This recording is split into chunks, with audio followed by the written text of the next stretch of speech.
Welcome Modern Tactical Shooting. Now this video is based off of viewer demand. After I made the video of my picks for tactical watches, basically the G-Shocks I wore during my multiple deployments in combat with Special Forces, I started getting into mechanical watch collecting, and this video is basically an overview how I went from a $100 mechanical watch to really getting my dream watch within a 3-year period, basically knowing nothing about mechanical watches. Now, my dream watch is this Tudor Black Bay Pro, courtesy of my wife, but I'm going to cover my mechanical watch journey here in this video and really my picks for affordable mechanical watches, especially for those who are firearm enthusiasts, watches I think that one won't break the bank and that will hold up with the firearm lifestyle. So let's get into it right now.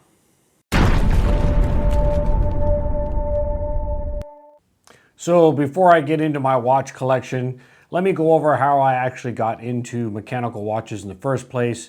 Now it all started with YouTube watch videos. Now I wasn't watching these videos to learn about watches.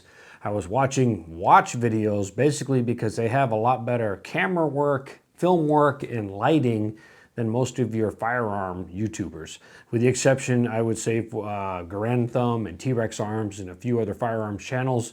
But in general, watch videos, watch YouTubers content has a lot better film work. And I was watching watch videos just to see studio layouts and how I was actually going to develop my channel here and do my lighting and everything for my studio.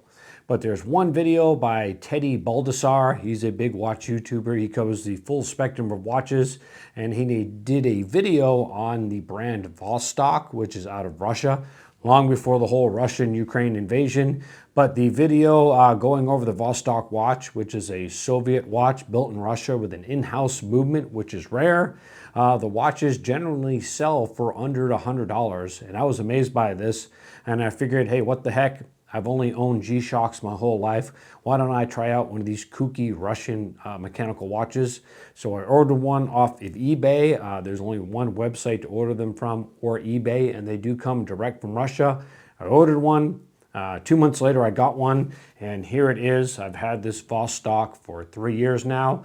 Now, this is the model 170600. It's known as the Scuba Dude because of the little scuba diver on the front. That's unique to Vostok. And this watch, come to find out, would have all the features that I would soon look for in a mechanical watch. And that is, one, it's a dive watch.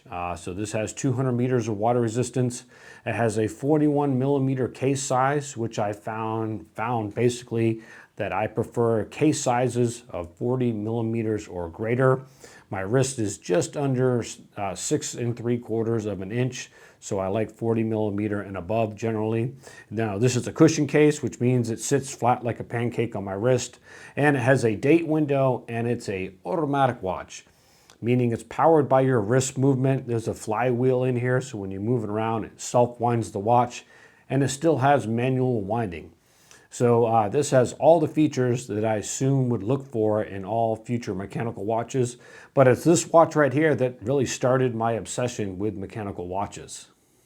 Now, let me say this up front about watch collecting. Nobody is really going to care what watch you have in your wrist. Outside of maybe Rolex, which of course has great brand name recognition, only other people into watches are going to notice what watch you wear. Most people who probably look at this watch right here, and this is a Tudor, and I'll talk more about this here in a little bit, they probably think this is just another fashion brand that I got from the mall for $100 or so.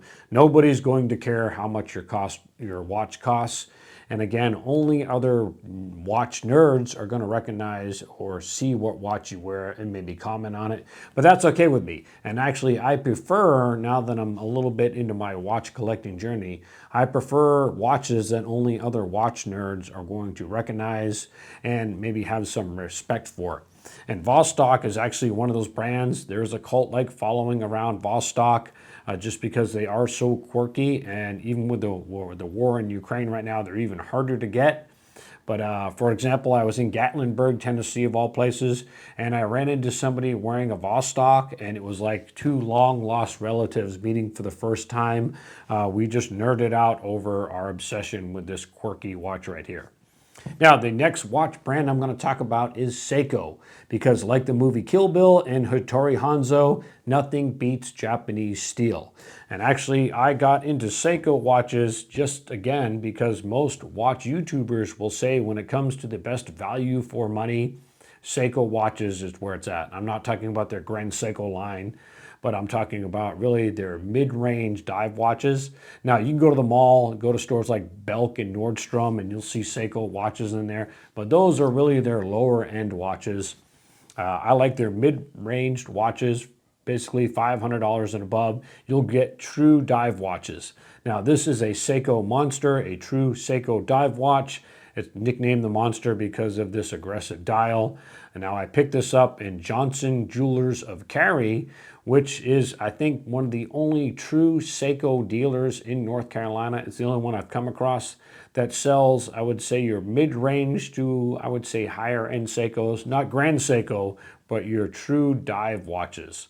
And they're a great store when it comes to watch repair. They're family-owned, so they're an old-school jewelry store. And they offer a ton of, I would say, your mid-priced Seiko watches. But this Seiko Monster was my next automatic watch, and again, has all the features that I've come to love. Dive watch. I like the offset crown. Now it has a magnified date window, which with my eyes, I'm 51, I really like that in a watch. I like a date, and I like having that magnified date window. So this Seiko Monster, and that led me down the path of getting into vintage Seikos. There's one channel, it's called the Urban Gentry. He's kind of a quirky dude, but he is a Seiko expert. And a lot of your popular Seikos have nicknames based off of movies or based off of the people that wore them. And for some reason, I just got into vintage Seikos from the 70s, basically because they look super cool. And my first vintage watch is another watch I got from Johnson Jewelers of Cary. I think it's rare to find a brick and mortar store that offers, some pretty cool watches. This is a 1973 Seiko chronograph, model 6139. Now it's nicknamed the Seiko Pogue after Colonel William Pogue. He was a NASA astronaut, went into space in 1973, part of the Skylab missions. Now at the time, NASA was issuing Omega Speedmasters, and it's called the Moon Watch. I don't know if NASA still is issuing Speedmasters, but that was the official watch for NASA, but they didn't get Omegas until right before the launch. So for the year, roughly the year train up that it took to become an astronaut, he purchased his own Seiko 6139 automatic chronograph, and he actually brought one of these into space with him because he was more familiar with the controls of the Seiko over that Omega. So he had a lot more faith in his Seiko watch. And I believe in one article he said the Seiko cost him $70 at the time, back in 1972 or 1973.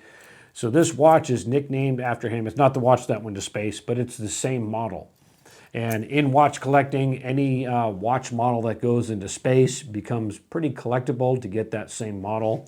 So this is nicknamed after him. It's called the Seiko Pogue, and it's actually one of the first automatic chronographs. It came out in 1969, but Seiko really didn't release it to the public, so the Swiss can claim the first automatic chronograph.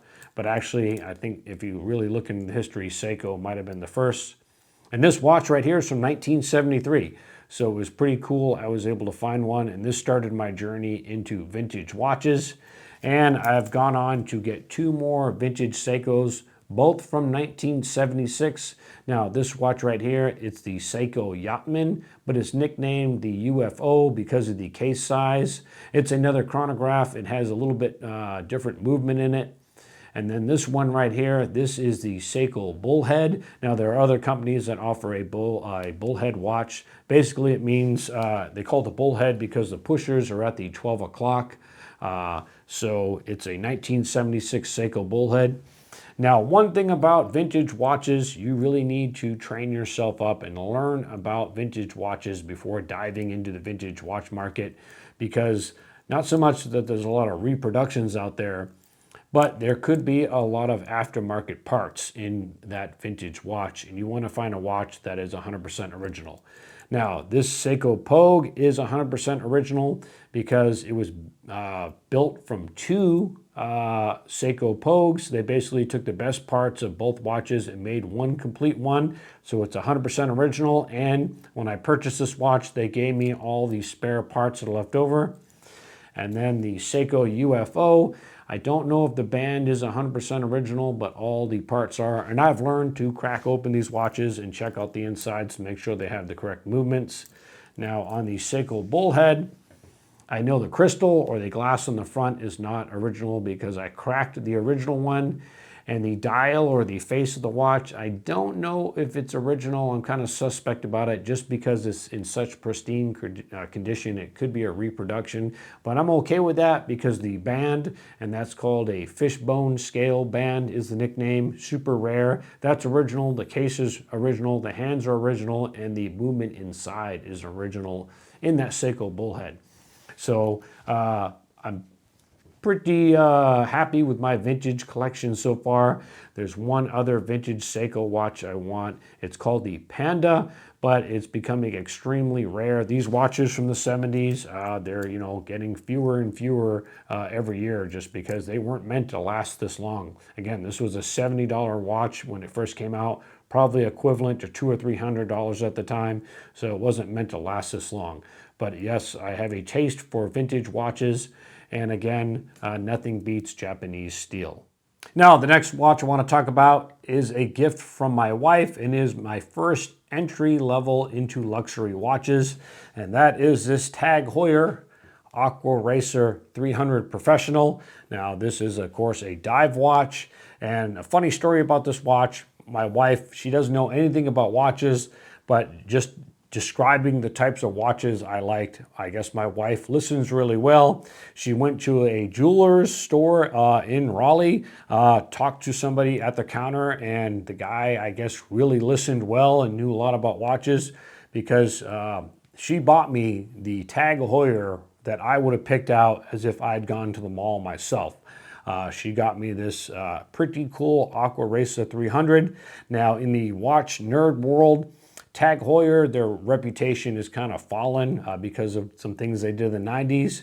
But this is an entry-level luxury watch. And honestly, I think for the money, I think it's a great watch. And when you compare this to, I would say, Tudor and Omega, which have watches in the same price range, I would say starting at the $2,000 mark, I think some of these TAG Heuers offer better features. A lot of your Tudors in this same price range, this watch was around $3,000. They don't come with some features this watch has, like a ceramic bezel, which is an upgrade. And I think the clasp on this watch is better than your Tudors, and it has a true on-the-fly adjustment.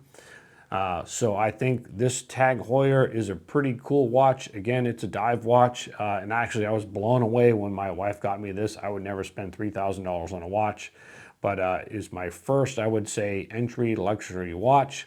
And because my wife got it for me, I'm going to keep this thing forever. And actually it fits my wrist really well. It's really the perfect size for my wrist, and I like the weight. It has a lot of wrist presence, as they say in the watch world. So pretty cool watch. Again, TAG Heuer kind of gets a bad rap, but they're really making a comeback in the watch world. And again, if you compare the specs of this watch to, say, a Tudor in the same price point, and Tudor has a lot, I would say, better reputation. It's the poor man's Rolex. I think some of these TAG Heuers have better features. So yes, this is my TAG Heuer Aqua Racer 300 Professional. All right, this next watch is another Seiko. It is the SPB 147J1. It's a newer watch. Now this watch you can only get straight from Japan, and it's a play on the 62 Mas, which is, I believe, Seiko's first dive watch that came out in 1962. Not an exact replica, but I think a super cool looking watch, and again has a date window. It's a true dive watch, and I basically like the gold dial and face on it. I think it looks pretty cool. Now, the next watch I want to talk about, I did a separate video on, and that's the Presidus Tom Rice edition. Tom Rice just recently passed away a few months ago. And this is basically a recreation of the World War II watches that were issued to soldiers. Now, I've done a complete separate video on it, but I won't go into it. But this watch company noticed that I wear some eclectic vintage watches in my videos, and they hit me up and they offered me one to try out. It has a Seiko movement. Again, I won't cover it, but it's a pretty good watch, and it's a good entry watch into mechanical watches. Has a lot of great features, and it has that classic World War II vintage look. And it's classified really as a field watch, but a pretty good watch. And I actually still wear it. I just didn't wear it for the videos. I take it to the range, and I wear it every once in a while still to this day. All right, time now to talk about my dream watch, or my grail watch. And again, my wife knocked it out of the park last Christmas in December of 2022, and she got me one of the most sought after watches for 2022, and that is this Tudor Black Bay Pro. It's a GMT watch, meaning it can monitor 2 different time zones at the same time. Now, this is modeled after a Rolex Explorer, but really Tudor is its own brand. Tudor's known as the poor man's Rolex, but really they're their own standalone brand, and they have some awesome entry-level luxury watches. Now, this Black Bay Pro, it's my dream watch. I was looking at this when it first came out, and I would never spend the money on myself, but my wife, again, knocked it out of the park. Now, this has a 39mm case size, which generally I don't like below a 40, but this is 14.6 millimeters thick. A lot of watch critics will say it's too thick, but I think the thickness actually balances it out with the small case size of that 39mm, and I think it looks great on my wrist. And it's a Tudor, so I've definitely, or my wife has definitely stepped up my watch game. Tudor is a very respectable Swiss watch brand. When it comes to Tudor, Omega, Tag Heuer, really I put Tudor above those other brands, but I still love my Tag Heuer. Here it is compared to the Tudor with regards to case thickness, and honestly, I would say Tag Heuer sits better on the wrist. But this Tudor Black Bay Pro really is my grail watch. It's my dream watch. I really don't know where I'm going to go after this. I don't know if I would actually go out and buy a Rolex. Again, Rolex is probably the only brand that has true brand recognition. And again, unless you're a watch nerd, but the average layman, they're probably only going to recognize Rolex. Nobody's really commented on this Tudor. They probably look at this and think it's a battery-powered Seiko or just another fashion brand watch from the mall. So again, you have to really be a watch nerd to notice this watch. And again, that's the theme of all my watches. I'm into watches that only other watch guys will recognize. So I think that's pretty cool. So that's it. That is my mechanical watch collection. Again, I don't know where I'm going to next, but it's a horrible disease to have. I actually don't urge you to get into mechanical watches, because once you have one, you're going to want more. I'm into cameras, I'm into guns, and now I have the mechanical watch addiction. So that's just more things I'm spending my money on. But as always, I hope you found this video entertaining and enjoyable. I'll put links down to some of my favorite watch channels. I mentioned Teddy Baldassar, the Urban Gentry, and there's another channel called Just One More Watch, where he covers, I would say, a lot of your mid-range priced watches. If you're going to get into watch collecting, there's 2 ways to go. One is you save up for your dream watch, or you get into affordable watches. And there are some great affordable watches out there. I like Seikos. Again, your quality Seikos start around $400, and you can get some exceptional ones just around the $1,000 price mark. You don't have to dive right into luxury watches. So there's a lot going on out there. I urge you to educate yourself, spend some time watching some watch YouTube videos. Again, with these different watch models that I've mentioned here, you can probably just YouTube them and you'll get a lot better reviews from watch YouTubers. I just wanted to go over my collection, how I got started, and where I'm at now in my collecting. So again, hope you found this video entertaining and enjoyable. Until next time, I'm Jeff Gerwich. Thanks for watching.